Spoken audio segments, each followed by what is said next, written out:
Hello everyone. I just wanted to give an update on a previous video that I did for how to use NDI for virtual cam in Windows to get your iPhone onto your computer so you can use it in software like Zoom or Skype or Google Meet or whatever type of video conferencing software that you want to use. So in that video, I had mentioned the virtual input program from Newtek in their NDI tools was only available on the Windows platform. Fortunately, since then, Newtek has listened to people's requests and they've actually added the virtual input as an option for Mac users. And I actually had somebody comment on my last video and they said, hey, how can I get this thing to not have a black screen when I'm using it on Mac? And that was actually kind of news to me that you could even do it on Mac. So that led me to discover that they had re-released a new version that lets you do that. And I will have a fix for the black screen thing as well. So first of all, that's the main update, is that you can now get the NDI tools and the virtual input on Mac. So if you go to ndi.tv/tools, you'll be taken to this web page. This is scrolled all the way down to the bottom. It's a pretty long kind of marketing web page. Bottom, there's this NDI tools for Mac, which you can see now includes the NDI virtual input, which is what will turn an NDI source into a camera on your computer. When you click download, you will get prompted with this box to fill out with your some personal information, name, email, where you're from, that you're not a robot, and then after that it will pop up with another dialog that will allow you to download two packages. One is the HX driver, so I think that you will need that because that is what the iOS app uses, is the HX version of NDI. So I would recommend downloading that. I just installed it, so I'm not sure if it works without that. You could try it without and see what happens if you do that. Let me know in the comments if that worked. The other package, when you launch it, it will have packages inside of that, one of which is the virtual input. So you could try to installing that as well as the other pieces of the NDI tools, but I think all that you actually will need is the virtual input to make that happen. So install the virtual input and install the HX driver, and I think you'll be good to go. So I will flip over to my Mac briefly. I'll show you some stuff on here. So once you install the virtual input on your Mac, similar to what I showed in my Windows video, there will be this NDI virtual input application that is now available on your computer. So search for that. You can just pop up your Spotlight with Command Space, type in virtual input, and it should pop up. So when you run that, it will not have any kind of pop-up user interface similar to Windows. It will add a little toolbar thing up here at the top. So where it says NDI up here, this is the actual application. And this menu will show you cameras that are available on your network. So that is where the black screen thing I mentioned comes in. So if you are in Zoom, you have this NDI video option available, click it. If you do not have a camera source selected in the NDI virtual input program, you will see a black screen. You also need to make sure that your camera on your phone is running and that it is broadcasting. So launch the app, make sure that this icon here is blue, not white. When it's blue, that means that you are broadcasting. See that it's showing up for me now, and that's because I had already selected it up top here. So it may still be black if you have not selected it for the first time. So once it's broadcasting, you can click this NDI drop down and your device should be available here. You can select it, and yay, it's working in Zoom as a camera.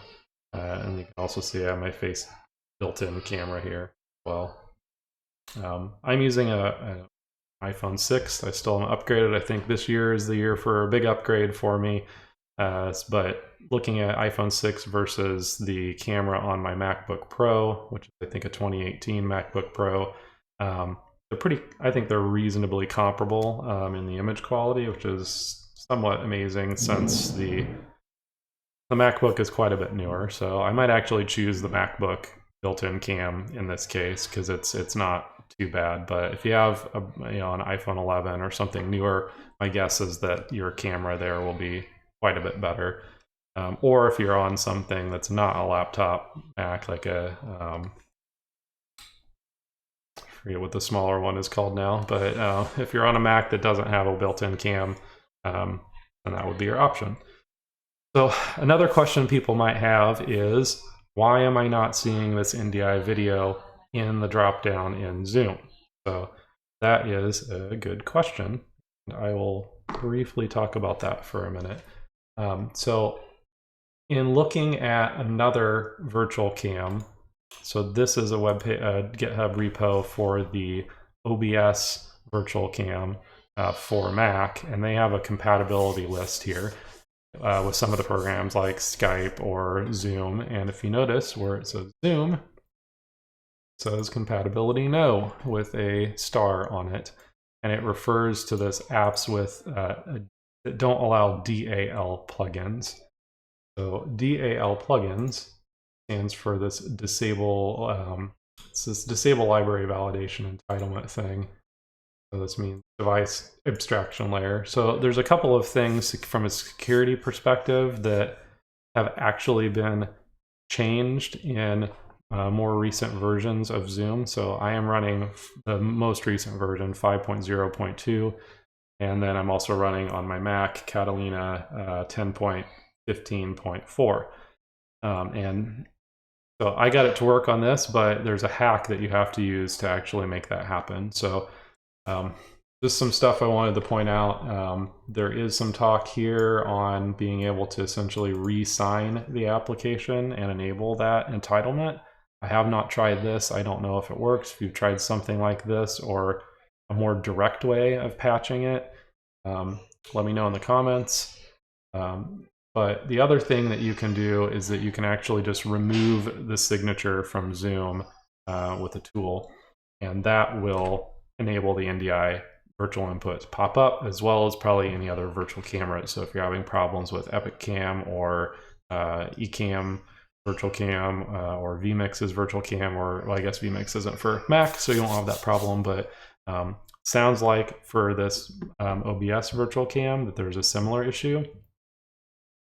So what you need to do to make this happen is you need to have Xcode installed and the Xcode terminal tools. So you'll need to do xcode-select -- install. If you already have it installed, you'll get this error message. You can also go into, well, once you have that installed, then you can try to run this other command. Try to run the other command first, and you don't have Xcode installed, it will give you an error. So you may just try that first and see if you need to install Xcode at all. But anyways, the next command you need to run is this codesign command with the -- remove signature option, and then giving it this path to Zoom. Run that, there won't be any confirmation message or anything. It just, no errors means you're good. You'll need to have Zoom closed while you run this command, and then when you reopen it, if you go to select your cameras or things, you will probably start getting permissioning requests. So it will ask you for network access, it'll ask you for access on your camera, and a few other things. As I've tried this a couple of times, it seems like I might have to do that every time I open Zoom now, which is a little annoying. Another thing I wanted to note is that you will have to redo this most likely every time that you update Zoom. So if you go to a new version of Zoom, you will need to run this command again to be able to get your virtual cam to come back. Hopefully in the future, that's not something you'll have to do. Switch back to my PC here. One of the links in the other article about the OBS virtual cam did link to this thread on Zoom's desktop client API support page, where people are asking about the virtual cam capability, and Zoom was actually responding. Somebody from Zoom was actually responding to this and saying, oh, hey, like, I think we fixed it. The engineering team is aware. try it in this version. Now this was back in earlier April the 9th. It looks like this has kind of reverted back in the latest version. So I think Zoom is aware of some of this stuff. I don't know how easy it will be for them to fix it, or what will have to happen, if there'll have to be some kind of collaboration between them and some of the manufacturers of the virtual cams to be able to sign and permission things in the right way, or how that works. I'm not really read up on the technical details about how to do plugins and apps talking to each other in Mac OS. So if you have any more information about that, I would appreciate links or other things in the comments to let me know and let others know about kind of understanding how this works and where things are at. If you try this in a particular version of Zoom or Mac OS, let me know that as well. I think that would be useful information for other people to kind of see what versions of things this is working on or not working on. The one big caveat I will give you with this is that you are, I think, by doing this, opening yourself up to security vulnerabilities that have been patched in the newer versions of Zoom, which is why this has kind of stopped working. So there is this blog, Objective-C /blog/blog_0x56.html. I'll put a link to this in the description. But this article is from a little bit ago. I think it was in end of March, talking about some of the earlier Zoom security flaws, but this is pretty detailed, kind of describing what the flaws are, how they work. I think there actually is, there's a YouTube video from a security conference, but this goes into detail about some of the code execution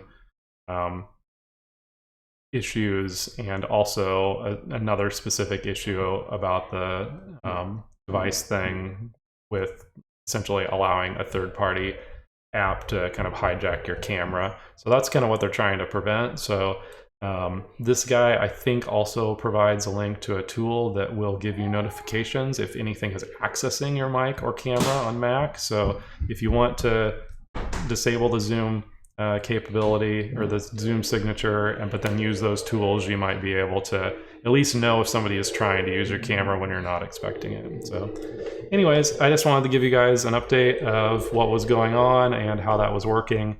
I hope this information is useful for you, and so hope this works, and if it doesn't, let me know, and I will keep providing some updates on this as we go. So that's it for now. Catch you later.